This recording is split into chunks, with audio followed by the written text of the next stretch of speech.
Μία νέα τεχνική έχει κάνει την εμφάνισή της στη χώρα μας, το tie rubber από την Ιαπωνία.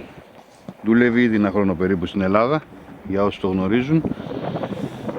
Πρόκειται για ένα ψάρεμα με πλανάκια και με μια σιλικονούχα φουτίτσα πίσω, την οποία είναι στο περίπου σαν και αυτό, από τη συσκευασία που έρχεται και πωλείται στα καταστήματα. Θα χρειαστούμε για την τεχνική αυτή ένα καλαμάκι νευρικό, αλλά και μαλακό στη μύτη του, να μην είναι πολύ σκληρό, και αν γίνεται και μασίφι μύτη, γύρω στα 2 μέτρα, σαν και αυτό εδώ, ένα τυπικό παράδειγμα, και ένα μοτεράκι το οποίο καλό θα είναι να έχει και ένα κατανεμητή, να μαζεύει εύκολα, γρήγορα και να στρώνει σωστά το νήμα μας επάνω του, στο μήλο του. Δεν χρειάζεται τρελά πράγματα στο μοτέρ, απλά πραγματάκια, και να είναι μια κατασκευή σωστή, στιβαρή.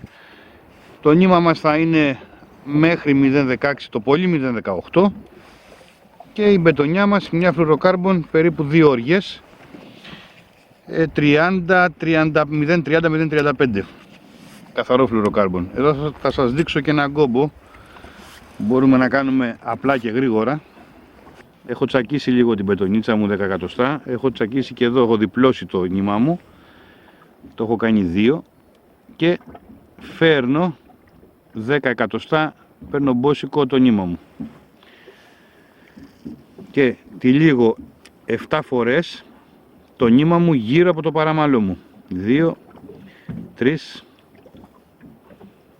4, 5, 6, 7. Τώρα θα γυρίσω άλλες 6 φορές πάνω από τις προηγούμενες πύρες προς τα κάτω, προς εκεί που θα γίνει ο κόμπος. 1, 2, 3, 4, 5, 6.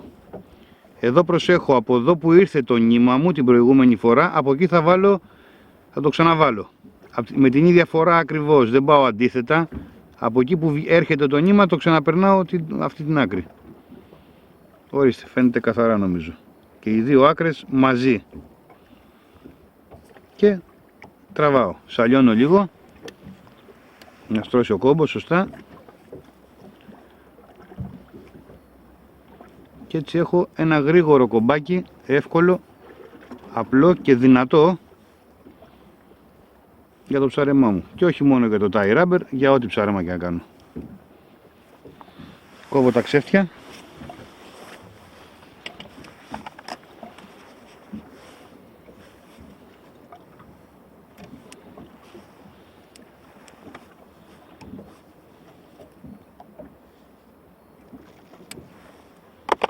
Αυτό ήταν.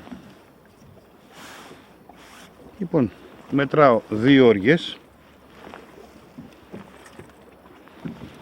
και κόβω το φλουροκάρμπον μου, το οποίο όπως προείπα είναι 0,30, 0,35 ανάλογα το βυθό που ψαρεύω. Προτιμώ το 35 σε πολύ κακοτράχαλους βυθούς, για να είμαι σίγουρος. Μαζεύω λίγο τα μποσικά μου και τώρα διαλέγω ένα tie rubber της επιλογής μου, το χρώμα. Να σας πω ότι από ό,τι έχουμε δει, το tie rubber δουλεύει από τα 30 μέτρα έως και τα 100, 110, 120 μέτρα με άνεση.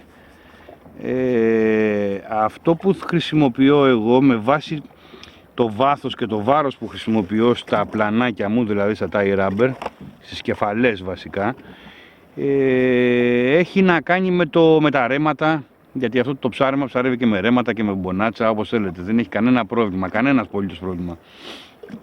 Σαν μέσο όρο χρησιμοποιώ στα 50 μέτρα, όσο πιο μπορώ πιο μικρό, δηλαδή 50.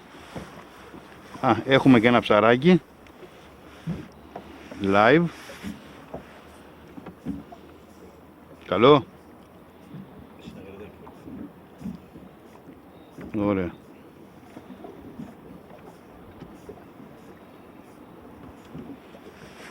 Πολύ ωραία. Δεν θέλει.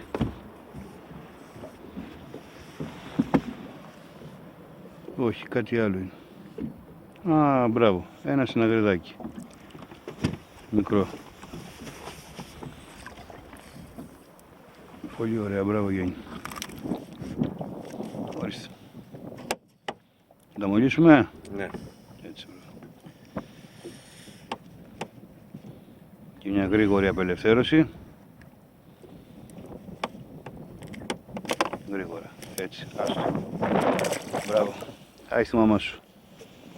Πολύ ωραία. Αυτά τα ψάρια είναι συνήθες φαινόμενο στο tie rubber, γι' αυτό και το αφήσαμε. Δεν χρειάζεται να τα παίρνουμε έτσι κι αλλιώς. Ας τα μεγαλώσουν. Λοιπόν, και συνεχίζουμε και λέμε ότι έλεγα ότι ας πούμε στα 50 μέτρα βάθος θα χρησιμοποιήσω το πιο μικρό που μπορώ να βάλω, 60 γραμμάρια. Εκεί στα 100 μέτρα θα βάλω 80-90. Βασικό είναι να ακούμε, και είναι πολύ βασικό, να ακούμε το μολύβι να βρίσκει το βυθό, να χτυπάει. Πρέπει οπωσδήποτε να βρει βυθό, να χτυπήσει κάτω. Και μετά θα ακολουθήσει και η τρέσα και εκεί θα δουλέψει σωστά το tie rubber μας. Θα το δούμε και στην πορεία βέβαια, να μην σας αλύζω. Ας βάλω εγώ ένα έτσι χρώμα που μου αρέσει. Περνάμε την πετονιά με το φλουροκάρμπον μέσα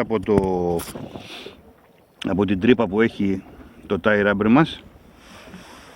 Και εγώ έχω κάνει μια άλλη κατασκευή, έχω τροποποιήσει λίγο τις φουντίτσες μου. Κανονικά σε αυτά τα συγκεκριμένα tie rubber περνάει από μέσα το νήμα μέσα από τη φούντα. Εγώ του έχω βάλει ένα solid από πάνω. Ορίστε, το έχω φτιάξει με αυτόν τον τρόπο. Έχω αλλάξει και τα αγκίστρια.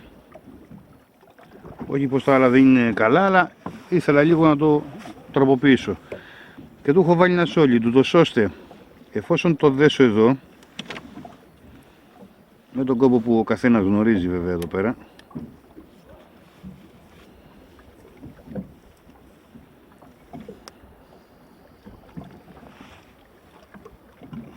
και κόψω και το ξέφτη, θα έχω ένα μολυβάκι το οποίο κινείται ελεύθερα χωρίς να περνάει κανένα νήμα μέσα του. Ορίστε. Βρίσκει πίσω. Το θέλω να είναι ελεύθερο. Θα μου χρησιμεύσει. Έχω ακούσει πολλούς που λένε ότι αυτό δεν ισχύει, ότι στα βαθιά νερά δεν σηκώνεται η φούντα, ούτε μένει ψηλά. Είναι τρομερό λάθος. Τα ψάρια που έχω πάρει τα μισά έχουν φάει όταν το μολύβι έχει ακουμπήσει στο βυθό, έτσι, και όταν η φούντα μου είναι ψηλά ακόμα. Και καταλαβαίνω το καλάμι μου. Εφόσον περνάει από μέσα ελεύθερα, καταλαβαίνω τα χτυπηματάκια από τη μύτη του καλαμιού. Εκεί βέβαια καρφώνω. Μένει η φούντα ψηλά. Μένει λόγω ότι σχηματίζει μια γωνία και μια κλίση η οποία στο βυθό κρατιέται εκεί. Μπορεί να μην έχει 2 μέτρα, να μην σηκώνεται 2 μέτρα ύψος, 4 ας πούμε όσο έχουμε το παραμαλό μας, αλλά σίγουρα 1 μέτρο μένει πιο ψηλά. Αυτό η εύκολη, ή μάλλον το πολύ απλό κατέβασμα της φούντας μας, της τρέσας μας προς το βυθό είναι αυτό που προκαλεί τα ψάρια. Το πρώτο που προκαλεί βέβαια είναι αυτό εδώ. Όταν κατεβαίνει ένα παράξενο αντικείμενο χρωματιστό που λάμπει ένα ψάρι, όταν έχουμε καθαρά νερά το βλέπει από πολύ μακριά. Λοιπόν, αρκετά με αυτά, ας δούμε τώρα πώς δουλεύει η τεχνική μας. Θέλω να πω ότι είναι μια τεχνική πανεύκολη για όλο τον κόσμο, για οποιονδήποτε, για το πιο αρχάριο, από το πιο αρχάριο έως το πιο εξειδικευμένο. Απευθύνεται σε όλους και απευθύνεται και σε μια πολύ μεγάλη γκάμα ψαριών. Από μουρμούρες που είναι δύσκολες, από σαργούς, σκόρπενες, συναγρίδες όπως είδαμε πριν λίγο, φαγκριά, λαβράκια, μαύρα ψάρια, οτιδήποτε ψάρι. Τους κινεί την περιέργεια και θέλει να φάει, οποιοδήποτε ψάρι. Τώρα αν εμείς θέλουμε, να πω και αυτό πριν ακόμα να σας δείξω πώς το δουλεύουμε, μπορούμε εδώ στο πάνω αγκίστρι, στο πάνω αγκιστράκι μας, να δολώσουμε και ένα μικρό φιλέτο καλαμαράκι. Πολύ μικρό. Αν θέλουμε να πάρουμε και πιο μικρά ψαράκια. Αν βλέπουμε ότι τα μεγάλα δεν μας τιμούν, γιατί και αυτά είναι δίστροπα, Μπορούμε να βάλουμε εδώ ένα φιλετάκι. Θα σου το δείξω σε λίγο. Γιάννη, θα μου δώσει ένα φιλετάκι. Να το δολώσω, να το δείτε πως γίνεται. Σημαντικό βέβαια είναι να είναι ολόφρεσκο το καλαμάρι μας, ή σουπιά ή θράψαλο, και να είναι και πολύ ψηλό κομμένο το φιλετάκι. Για πιο μικρά ψαράκια. Όχι πως δεν θα κάτσει και μεγάλο, αλλά σίγουρα θα έχουμε μεγαλύτερη γκάμα ψαριών.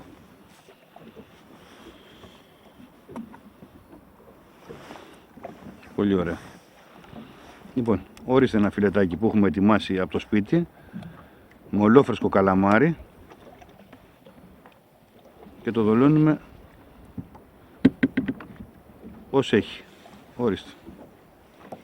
Απλά πράγματα. Σαν να είναι η συνέχεια της τρέσας μας είναι το καλαμάρι. Κοιτάξτε πως φαίνεται στο νερό. Ίσα ίσα που κυματίζει καλύτερα από την καλύτερη σιλικόνη. Εγώ το βάζω, το χρησιμοποιώ πολλές φορές και για το λευκό, για την ασπροδόλη, αλλά πιο πολύ με ενδιαφέρει το άρωμα. Όταν υπάρχουν ψάρια τα οποία είναι λίγο δύστροπα, όπως είπα πριν, το άρωμα του καλαμαριού θα τα οδηγήσει προς την τρέσα μου, δεν θα τα παραξενέψει, δεν θα τα δυσκολέψει καθόλου. Πάμε να δούμε όμως τώρα πώς γίνεται το ψάρεμά μας. Αφήνουμε ελεύθερα, βλέπετε την τρέσα αν φαίνεται που αποχωρίζεται, και έχουμε το καλάμι μας όσο γίνεται, εντάξει δεν είναι απαραίτητο, αλλά όσο γίνεται η μύτη του καλαμιού να είναι προς το νερό και το μοτεράκι μας πιο ψηλά, ούτως ώστε να αφήνει πολύ ελεύθερα το νήμα να φεύγει. Όταν έχουμε ένα καλό μηχανάκι που αφήνει εύκολα, ελεύθερα, με καλά φρένα, με καλό μήλο επάνω και ένα πολύ οχτάκλωνο νήμα, πολύ μαλακό, τότε δεν τρελνόμαστε, είναι εύκολα τα πράγματα, κατεβαίνει μόνο του, δεν κολλώνει πουθενά. Ορίστε, σταμάτησε. Κλείνω λοιπόν το μηχανισμό μου, αφήνω μέχρι 3-4 δευτερόλεπτα να δουλέψει η τρέσα μου και αρχίζω και μαζεύω. Δεν ξέρω αν βλέπετε τη μύτη του καλαμιού που κουνάει. Αυτό το κουνηματάκι που κάνει είναι σαν να μου δείχνει ότι δουλεύει το πλανάκι μου, το μολύβι, ούτως ώστε να κινεί την τρεσούλα μου αριστερά-δεξιά. Βέβαια αυτό το αναλαμβάνει και το ρεύμα το υπόγειο, δεν έχει τόσο μεγάλη ανάγκη.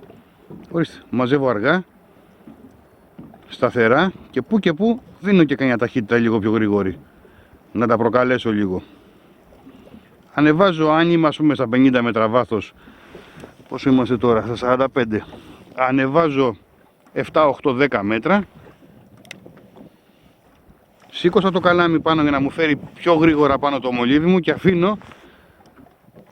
αφήνω καλάμι και μοτέρ, ξεκλειδώνω μοτέρ για να φύγει εύκολα η τρέσα από το μολύβι μου, να απελευθερώσει πιο εύκολα. Δικό μου κόλλημα αυτό, το κάνω εγώ έτσι και βλέπω ότι δουλεύει. Ωραία, πάλι σταμάτησε, ανεβάζω.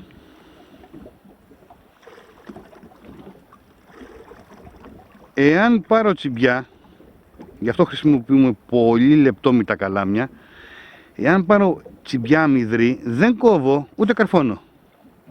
Απλά συνεχίζω και τραβάω με τον ίδιο όμως ρυθμό, όχι αργά, με τον ίδιο. Πολλά φαγκριά, θα το δείτε και εσείς αν ασχοληθείτε με αυτή την τεχνική, ότι χτυπάνε την τρεσούλα μου, τικ τικ τικ τικ τικ, αλλά δεν τρώνε.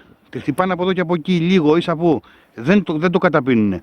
Εκεί χρειαζόμαστε λοιπόν ένα λεπτό με το καλάμι να καταλάβουμε ότι το ψάρι τρώει, είναι δύστροπο και πρέπει να συνεχίσουμε να το τραβάμε, να του δείξουμε ότι απομακρυνόμαστε, φεύγουμε σαν μεζές. Και όχι να μην καταλαβαίνουμε τι τσιμπάει από κάτω, να μην ξέρουμε τι υπάρχει. Γι' αυτό και χρειαζόμαστε τέτοια καλάμια. Αυτό είναι όλο. Αυτή είναι η τεχνική, δεν είναι κάτι το σπουδαίο, όπως σας προείπα πιο πριν. Το μόνο που κάνουμε, ακουμπάμε και μαζεύουμε. Ακουμπάμε και μαζεύουμε. Πάρα πολύ αποδοτικό ψάρεμα για οποιονδήποτε ψαρά. Δεν χρειάζεται να είναι κανένας εξειδικευμένος. Δεν χρειάζεται να είναι η θάλασσα εντελώς χωρίς ρεύματα, χωρίς να είναι εντελώς μπονάτσα. Απλά πράγματα. Και ευτυχώς είναι και ένα ψάρεμα που δεν έχει και πολλές απώλειες. Δηλαδή δεν πέφτει γρήγορα το αγκίστρι ώστε να πιαστεί κάτω στα βράχια. Μόνο το μολύβι. Και το μολύβι, το σχήμα που έχει και το σχέδιο, το αεροδυναμικό, δεν πιάνεται εύκολα σε βράχια. Λοιπόν, ελπίζω να το ευχαριστηθείτε, να ασχοληθείτε με αυτή την τεχνική. Από ό,τι δείχνει σίγουρα θα γίνει μόδα. Οι Ιάπωνες ό,τι βγάζουν και μεγάλες βιομηχανίες ειδοναλίας, ό,τι βγάζουν δεν το βγάζουν χωρίς λόγο. Κάτι ξέρουν καλύτερα κι αυτοί. Και εμείς που ασχοληθήκαμε αρκετό καιρό με αυτή την τεχνική και μπορούμε έτσι να πούμε και δύο λόγια, είδαμε ότι πράγματι είναι πάρα πολύ αποδοτική σε σχέση με άλλες τεχνικές. Και για αυτόν που δεν τον ενδιαφέρει να πάρει και τα θηρία ψαριά, γιατί μπορεί και να μην έχει, παρότι έχει μεγάλα ψάρια και αυτή η τεχνική, μπορεί να πάρει όμως να γυρίσει σπίτι του με 5 ψαράκια, να φάει το μεζεδάκι του και να ευχαριστεί το ψαρεμά του με ευκολία, χωρίς προβλήματα, χωρίς τίποτα. Ευχαριστούμε που παρακολουθείτε.